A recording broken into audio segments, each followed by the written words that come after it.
On Thursday was rough. And then I had the old guy, the chat GPT thing. Thursday or Friday rather almost ended me. As we've explained, sitting in those bleachers. But the win wasn't that I didn't feel it. The win was that I noticed it. Before I turned around and told the woman, 4 hours with there's a kid on first and second base, and the kid, right? That's the win. The win is me getting up and walking over to the fence. Welcome to DFW Grit. I'm Dr. James Taylor, and I'm your host, and this is more than just a podcast. We dive into the stories of the movers, the shakers, the small business owners, the entrepreneurs, right here in the DFW Metroplex. This is your home for authentic, real stories that prove what happens when you don't back down. Let's get to work. Hey, what's going on, everyone? Welcome back to another episode of DFW Grit. As always, I'm your host, Dr. Taylor, James Taylor, right here in the flesh. And shoot, let me tell you, Monday was awesome. And Tuesday was smooth, man. Tuesday felt good. Wednesday morning, I was doing fantastic. My mic's dropping. Wednesday, I was doing fantastic. But shoot, somewhere in the afternoon, something shifted, and Thursday was a little rough, right? People were asking questions that I didn't feel like answering. It's not that I couldn't answer it; I just didn't feel like answering it. It was the same office. It was the same people, same little different patients, same questions I get every day, but it was different. The something shifted in the nervous system. Thursday felt heavier for some reason. And Friday, man, I walked into the office Friday. I was like, it's gonna be a long day. And Friday is one of my short days. Fridays I'm here for 3 hours from 8:30 until noon. And I wasn't wrong.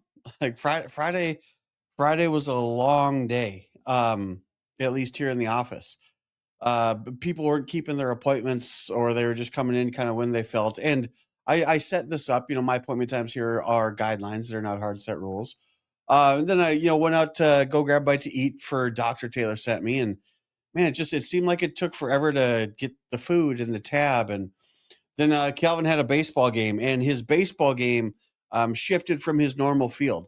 We were at what I would call a regular field. His regular field, I told this to Samika, when I was a kid, you had to win a lot of games to play on this type of field. But Friday, he was playing on what I'd say a regular field was, right? It had these short metal bleachers, and I could hear everything. We're halfway through the season, and I heard one of the moms still calling runs points. I overheard somebody trying to explain what a force out is. A little kid stepped up to bat, and the number on the back of his jersey was 67. And I heard an old man behind me reading what ChatGPT told him about why 6'7" is popular. And I was peopled out. I was just peopled out. It was, man, like a year ago, I would have lost my damn mind. But when I heard this old man reading the definition of 6'7", about how it garners solidarity among the youth, I got up from the bleachers and I went and walked over to the fence and stood there by myself and watched the rest of the game. I removed myself from people. And a year ago, I would have sat there fuming. So what I want to do today is I want to talk about what happens when you get peopled out, because nobody ever told me what to do. I had to figure this out the hard way. So hopefully you don't have to figure this out the hard way. So I want to tell you right now, being peopled out, I want to tell you what it's not. It is not burnout. It is not weakness. It's not even I hate people, right? It's not introversion, because it gets masked as all these things. what it is, it's something that we all go through, man. You're exhausted. You're just tired. And that's okay, right? It happens when there's too many people that need too many things, too many days in a row in too short of a time. I mean, patients, staff, kids, other people's kids, other people's parents, community, leadership. And then what happens? You just get people out. So what I want to do today is I want to give you three principles, three things that you can do that I've learned. I mean, and these work for me. And I'm assuming if you bend it and tweak it, you'll make it work for you. Because what I'm going to do among these three things, I'm also, like I said, with every episode, we're going to have a field manual that goes along with this. So you can take my experiences and apply them to your own experiences. So these things work better for you. So we can find the signals that show up before you snap, if you will, and the moves that you can do to change these things. So principle number one, man, you got to name the condition, okay? Most men, and this is primarily men, most men can't manage this kind of thing because they don't name it, right? We work in an emotional vacuum. We got three things. We got happy, mad, sad. And if we can't fit it into those things, more often than not, we just default to mad. Kind of the end. Like, I think a lot of men feel this, but then they think, am I just an asshole? And wonderfully, the answer is no, right? Overload can change tone, okay? Depletion can change patience. Nervous system fatigue changes perception. And when these things all come together and we don't have the wherewithal or the knowledge or the past experience to put it in one of those silos, happy, mad, sad, again, we kind of default to mad. People don't suddenly become worse, right? Our tank just becomes emptier.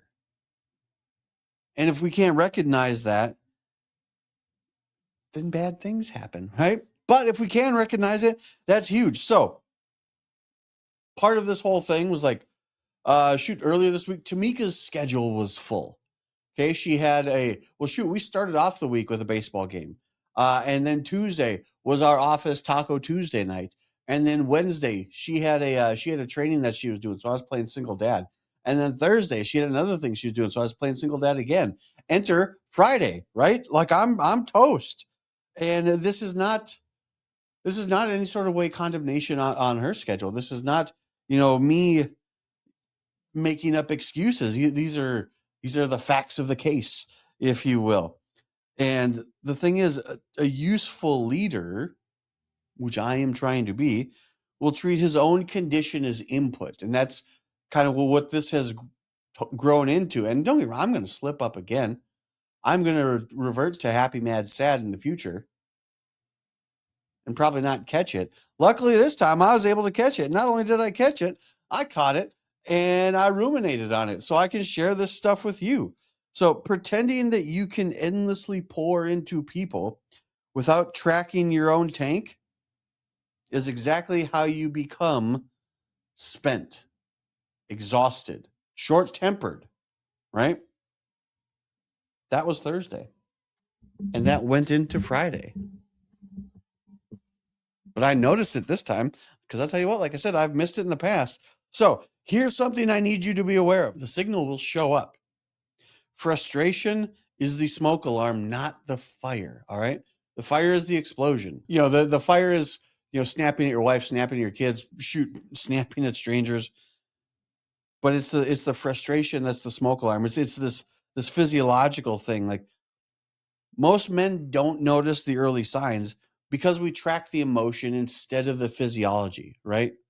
We don't notice the tightness in our jaw or the thumping in our chest. We notice the old man behind us explaining what 6'7" is. We literally, like, I started to type out a text message to my fellow baseball dad, being like, "Hey, we're halfway through the season, and we have access to an endless amount of information. How does this woman not know what the hell a force out is yet?" I didn't send the text because I noticed what I was doing. The body will talk to you before your mouth does, if you listen to it, right? So on Thursday, Thursday was rough. And then I had the old guy, the Chat GPT thing. Thursday or Friday, rather, almost ended me, as we've explained, sitting in those bleachers. But the win wasn't that I didn't feel it. The win was that I noticed it. Before I turned around and told the woman, before I was with there's a kid on first and second base, and the kid, right? That's the win. The win is me getting up and walking over to the fence. So when we notice these things coming up, what do? How do we get out of it? You don't think your way out of these things. I mean, shoot, in some respects, that's what me about to send that text was. Like, I'm bolstering myself. Look at these stupid people that I have to deal with. No, I mean, that would have helped nobody, right? It certainly wouldn't have helped me. Might have given my friend a laugh. But again, you don't think your way out of these things. What you got to do, you got to move, okay? You got to separate yourself. You interrupt the environment that you're in, right? Respect the physiology. So, what do we got to do? My thing, I walked over to the fence.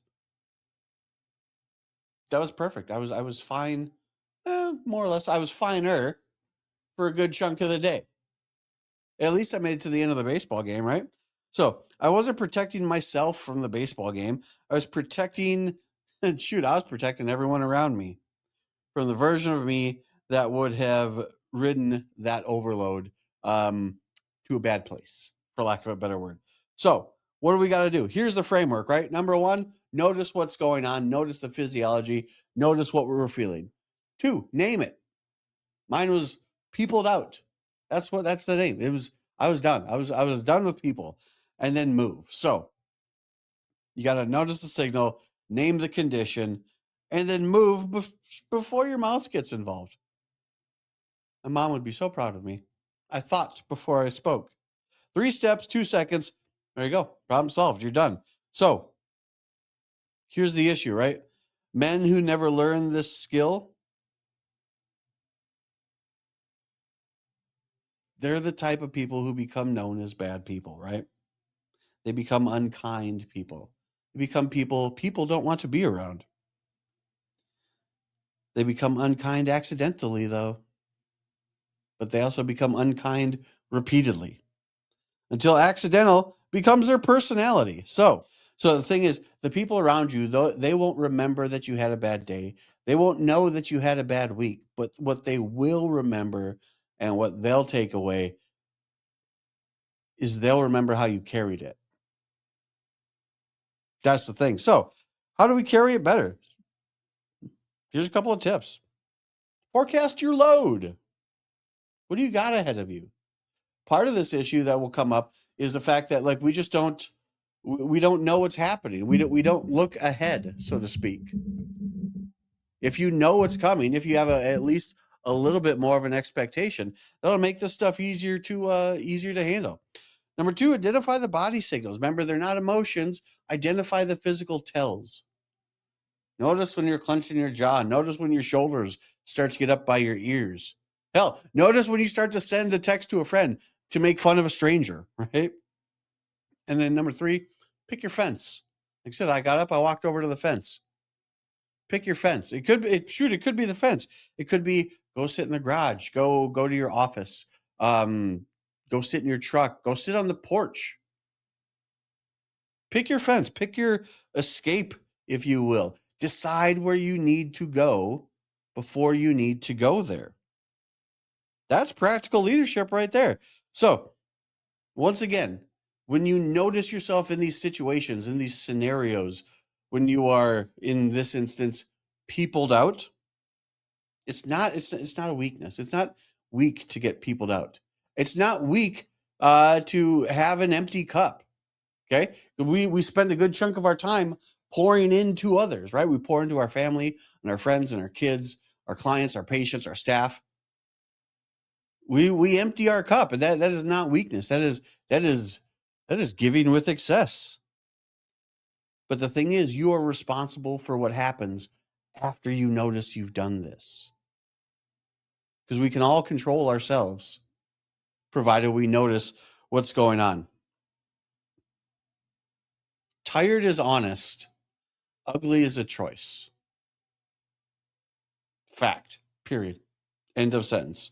So I want you to notice, I want you to name it, and I want you to move. And before you do those three things, have a plan. Know what your plan is, know what your day looks like.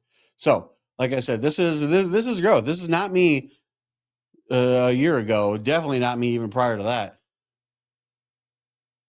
If this is something that you want to grow into, is something that you notice that you do, like I said, go to the website, www.dfwgrit.com, download the field manual, and we'll take you through this stuff step by step. So that way you can apply it to you. You might not have a kid in baseball. Maybe you got somebody at volleyball. Shoot, God forbid, if your kid's learning to play a musical instrument. I imagine that will take you through this a whole lot quicker than somebody not knowing what a force out is. So just grinding on a violin string or biting the reed on a saxophone. Oh, man. Getting angry just thinking about it. But as always, you guys, like, share, follow. I hope you learn more here by accident than you have elsewhere by design. And I will catch you on the next episode of DFW Grit. We'll see y'all later.